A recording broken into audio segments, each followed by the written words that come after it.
Hola a todas y todos, ¿cómo están? Bienvenidos, bienvenidas de nuevo en este espacio en el canal de el amigo Jesús Escobar. Y el tema de hoy es sobre un tweet que se lo quiero proyectar porque más bien es un inicio de una reflexión sobre los sitios de exterminio, ¿no?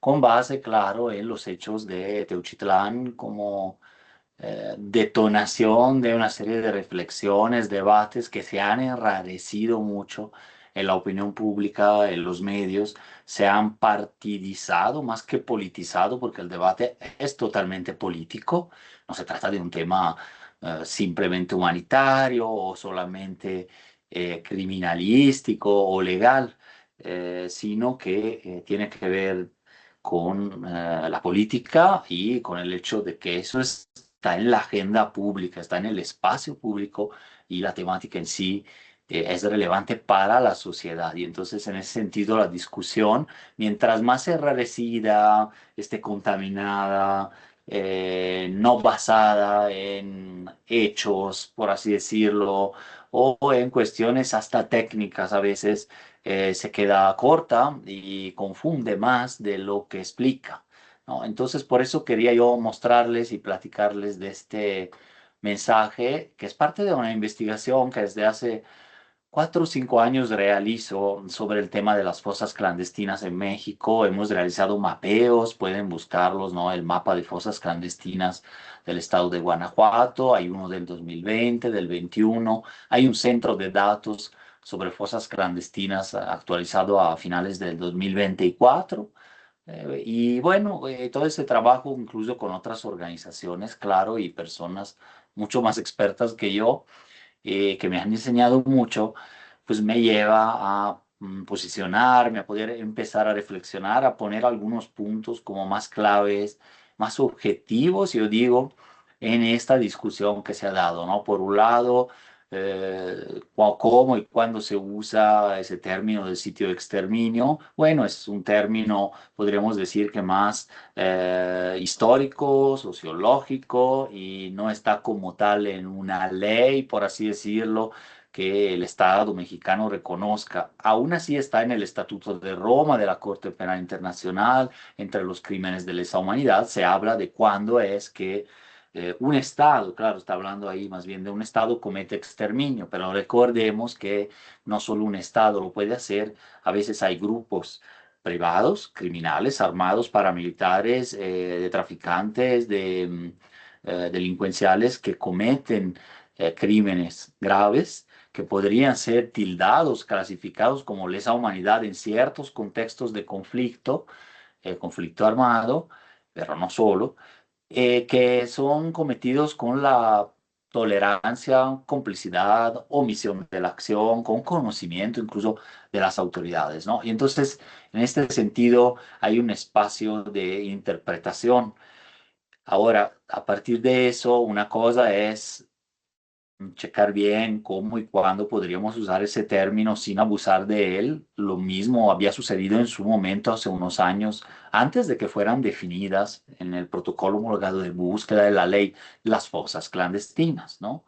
Entonces, no se pretende y no aconsejaría seguir en esa senda, aunque los medios lo vayan a hacer y los youtubers y otra gente, de banalizar y usarlo con fines políticos. Por un lado, decir que no han existido, nunca existirán y no hay nada de eso en México, por ejemplo, o ya atreverse a decir si en Teuchitlán fue esto, fue lo otro, etcétera, que es complicado, aunque hay indicios bastante claros, que vamos a ver el tweet en que justo trato de hablar de eso, pero por otro lado tampoco usarlo con fines políticos nada más de golpeteo a tal o cual gobierno, particularmente al federal, o invocar incluso con eso alguna intervención, ¿no? De Estados Unidos, etcétera. No me parece que va por ahí y no puede ir por ahí. O para construir esta narrativa de un nuevo caso Ayotzinapa, etcétera, en donde hay características muy distintas entre estos acontecimientos históricos que se están convirtiendo, se han convertido, eso ya en el pasado, pero este de Teuchitlán también en espacios de disputa, ¿no?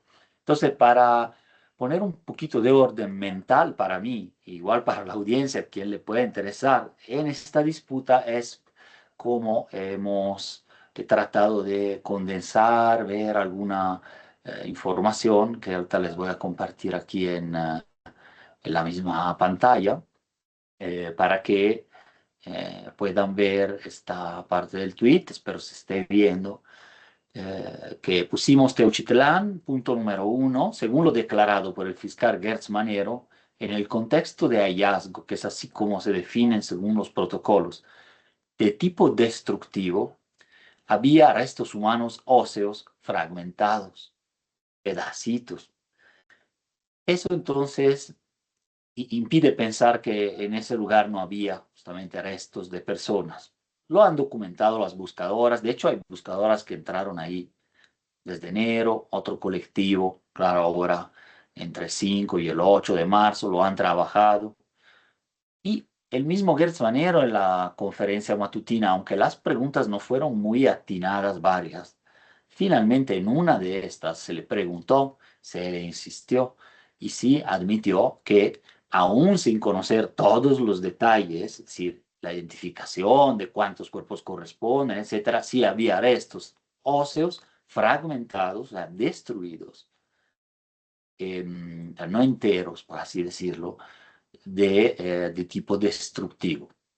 El tipo destructivo, ahorita lo vamos a ver en la otra parte, digamos aquí. Contextos de hallazgos de este tipo de cuerpos y restos humanos se caracterizan por definición porque estos se encuentran calcinados, fragmentados, disueltos, mostrando intentos de eliminar todo rastro de una persona, básicamente de exterminarla, o sea, de sacarla de su existencia física y simbólicamente, o sea, destruir su propia muerte, ¿no? Es lo que el filósofo Arturo Aguirre, como veíamos en otra columna, en otros espacios anteriormente, la semana pasada, ¿no? Habla como necrocidio, o sea, puede destruir también los restos mortales, fatales de una persona para borrar su huella, ¿no? Bueno, esa es una práctica de exterminio. Entonces, si aquí viene el tipo destructivo, por ejemplo, hay fosas clandestinas, restos encontrados en superficie, en agua, y destructivos, que son cuando se queman, cremación clandestina, exposición térmica, la degradación química, ácidos reactivos y otros métodos destructivos, digamos así, podríamos decir que mecánicos, por ejemplo, ¿no? Bueno, número tres, la discusión pública al respecto está enrarecida y confusa, ya que el uso del término sitio de exterminio se presta a interpretaciones y manipulaciones mediáticas y políticas, y suscita evidentemente emociones, que son el vehículo también, ya hoy en día cada vez más de la propia política. Suscita reacciones fuertes, al tener una carga semántica e histórica particular, por un lado. El sitio de exterminio claramente es impactante, entonces tú lo puedes como medio de difusión utilizar con ese impacto hasta de manera muy materialista, muy burda, como para vender, por así decirlo, para la economía del clic. Pero no se trata de hacer eso, se trata de entender por qué y cómo y qué utilidad tendría nombrar eso.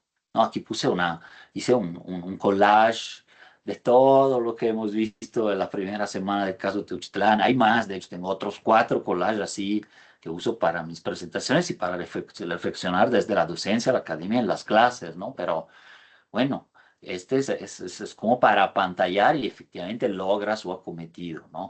Simplemente navegar en los canales que cada quien sigue, de YouTube o de otra red social. Entonces, bueno, también nos remite esa palabra, claro, a los campos de exterminio, de concentración, porque es diferente, un campo de concentración de personas, se reúnen ahí, viven en condiciones de exterminio, es decir, privación, no solo de la libertad, sino de bienes vitales, es agua, comida, trato inhumano, etcétera. Ya eso es definido en parte como un exterminio, pero luego para fines de ser sistemáticamente asesinadas.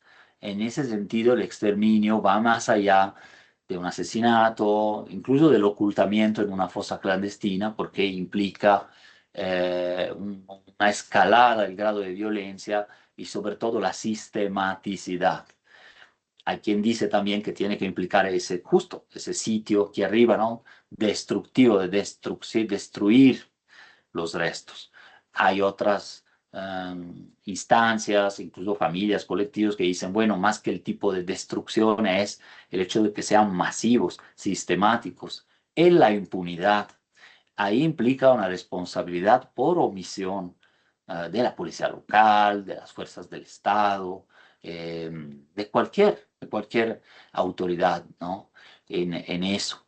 Entonces se puede configurar de esa manera, incluso como sitio de exterminio, incluso según el derecho internacional, pero sin llegar a tanto, basta con decir que vamos al punto 4, ¿no?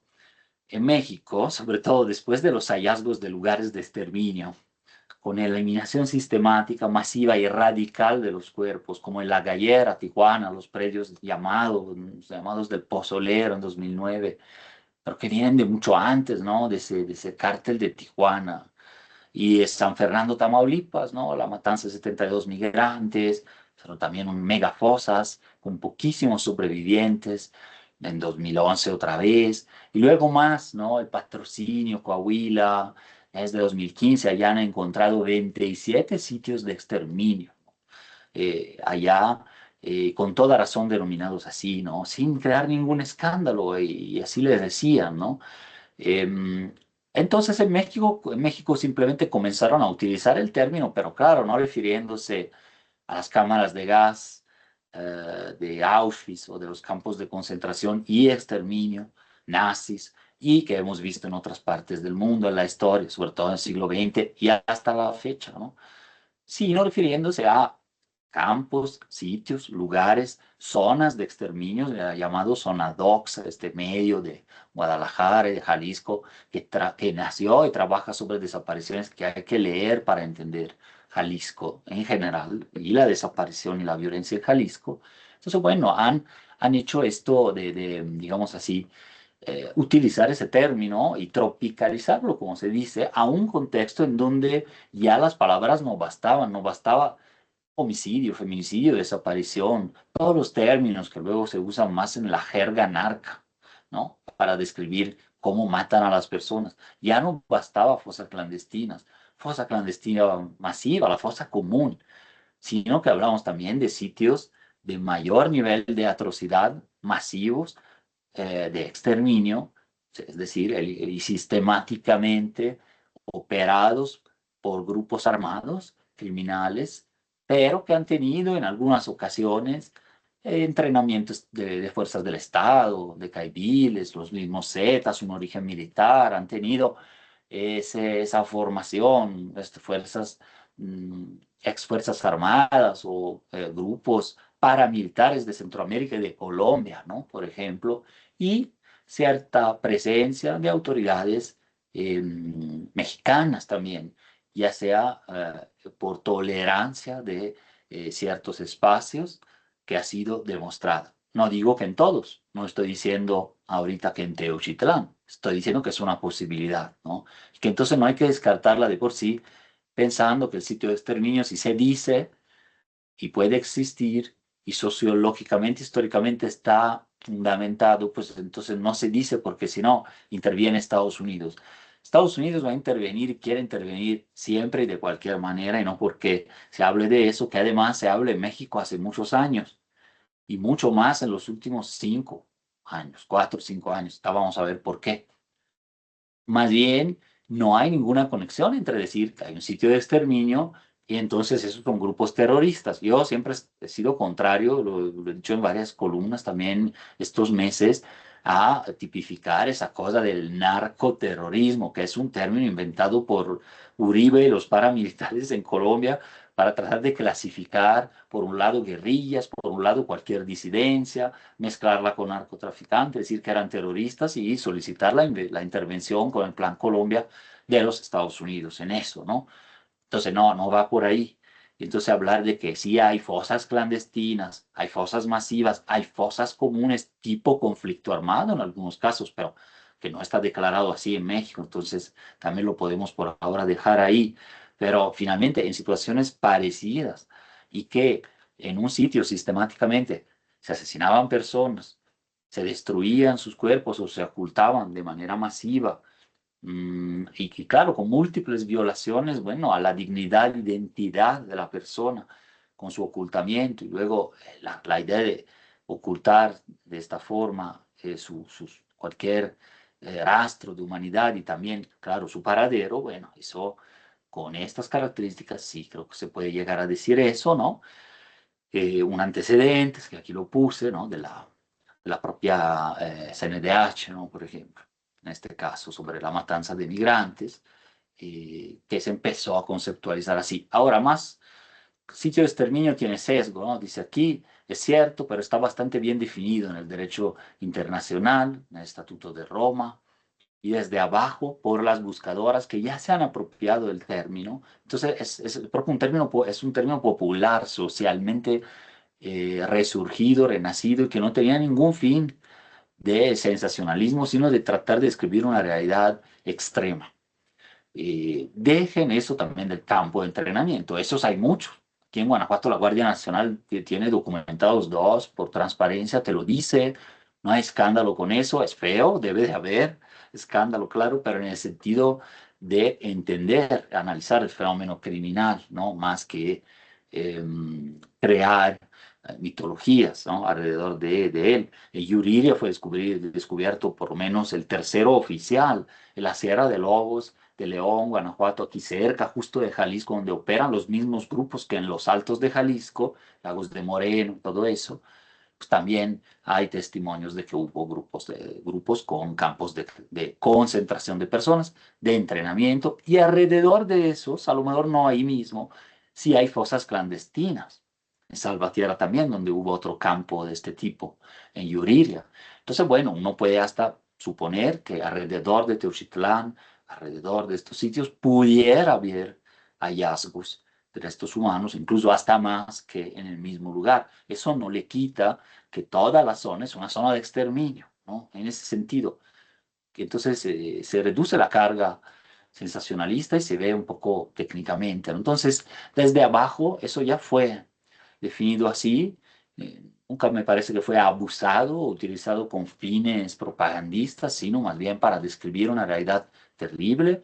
Y también autoridades como la Comisión Nacional de Búsqueda desde 2021 trabajó en la Bartolina, Tamaulipas, definiéndolo como un sitio de exterminio. El debate, entonces, ahorita al respecto se ha totalmente desviado. No, este era el sitio de la Bartolina, trabajado durante años, no que 2 semanas, sino algo de ese tipo. ¿Qué es el exterminio? Para el Estatuto de Roma, el exterminio comprenderá la imposición intencional de condiciones de vida, entre otras, la privación del acceso a alimentos, medicinas, encaminadas a causar la destrucción de una parte de población. Si identificamos incluso ciertos sectores vulnerables, racializados, esclavizados forzadamente, víctimas de trata, etcétera, entre la mayoría de las víctimas de estos campos de reclutamiento forzado y luego el asesinato masivo, brutal, sistemático de una parte de ellos, pues bueno, hasta entraría un poco ahí operativamente la definición internacional, pero no va por ahí ahorita, no es tanto, hay que documentarlo, pero no le veo problemática, en cambio sí la veo en cómo aquí, punto 6, medios, influencers, política, instrumentalizan el exterminio, los términos también, y el propio exterminio que hubo, ya que Gertz dijo que hay restos humanos ahí, entonces, mínimo de una persona, posiblemente de muchas más, también hay testimonios que lo han relatado del pasado y de estos meses sobre esos restos humanos. Pero lo confirma la propia fiscalía, ¿no? Han menospreciado entonces la experiencia acumulada por los colectivos o acusando al gobierno de Estados Unidos, ¿no? También por otro lado, como si fuera a usar eso del sitio de exterminio para entonces hablar de terrorismo e intervenir. Claro, hay quien luego justo apunta, sobre todo desde la extrema derecha, las derechas en general, la oposición, ¿no? A esa función. Pero bueno, se equivocan, desvían, crean más problemas a las personas buscadoras que sinceramente están buscando ahí y hasta terminan, digamos así, estigmatizándolas más, ¿no? Utilizándolas para cierto tipo de programas y así, pero luego al final, luego abandonándolas en todos los momentos del día a día en que en todo el país desarrollan y encuentran estos lugares prácticamente a diario. Documentar la existencia de sitios de exterminios en México, más allá de Teuchitlán, no significa entreguismo o mala fe de por sí, aunque sí puede ser usado para eso, pero justo a eso tenemos que estar como que atentos y atentas. Siete, significa señalar, más bien, con responsabilidad, y así debería ser, qué tipos, y queremos saber, porque eso tiene que estar registrado en un registro que no existe, que es el registro nacional y el estatal de fosas comunes y clandestinas, para entender el famoso análisis del contexto, el contexto de las desapariciones y prever pistas para encontrarles, ¿no? Entonces, hay que señalar esos tipos, modos extremos de desaparición y ocultamiento de personas sí existen. Es visibilizar el dolor para que la sociedad no quede anestesiada, ¿no? Anestetizada una y otra vez para que las reformas también tengan en cuenta y sean efectivas a partir de esto, ¿no? Esta era una información de la época de la jornada, de la Bartolina, el 11 de julio de 2011 y el lugar de cremación clandestina en ese caso, pero hay otras maneras de que se creen estos sitios de exterminio con destrucción, es decir, contextos destructivos de hallazgo de restos humanos, ¿no? Finalmente, mejor sería para acercarse a comprender algo de la violencia a las redes mafiosas, sería mejor para entender cómo funcionan y que sí, entonces son redes macrocriminales que comprenden una parte de la política, una parte del Estado, una parte de la empresa, el interés económico y una parte del interés criminal mezclados entre sí, ¿no? Y armados cada vez más en términos de armas y en términos de herramientas para desviar la atención. Entonces, ni instrumentalizar partidísticamente por partidos, ni vulgarizar ni hacer menos, como aún sucede repetidamente con autoridades y negaciones seriales. Aquí pongo el ejemplo reciente, estaba yo buscando y veo nuevamente estas frases que hemos escuchado en Guanajuato en todos lados. Los desaparecidos son del pasado. José de Tamaulipas minimiza violencia y dice desconocer caso la Bartolina, que dio origen a ese aquí, ni siquiera la historia de lo que era ese sitio de exterminio, así documentado, así definido incluso por autoridades, también, ¿no? Se desconoce. Ana Geli Tapia Sandoval, aquí creo que está, la encuentran la nota en varios medios.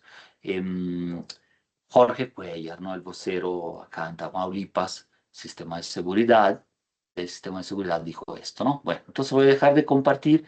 Esta era una nota, podríamos decir, inmediata, urgente, sobre el tema de los sitios de exterminio, parte de un trabajo que va en progreso, espero poder también seguir, escribir, viene un poco de lejos, desde que también en Guanajuato habíamos presenciado como sociedad y acompañando a veces las buscadoras que esto pues lo encaran a diario, de hecho casi sin protección, estos sitios, ¿no? En que si la sociedad pudimos ver lugares, cada uno con sus particularidades, por grupos diferentes, con tolerancia de autoridades diferentes, pero que durante meses, años funcionaron como lugares de asesinato masivo, ocultamiento, exterminio de personas y también en parte algunos o cerca de ellos como hay campos de entrenamiento, ¿no?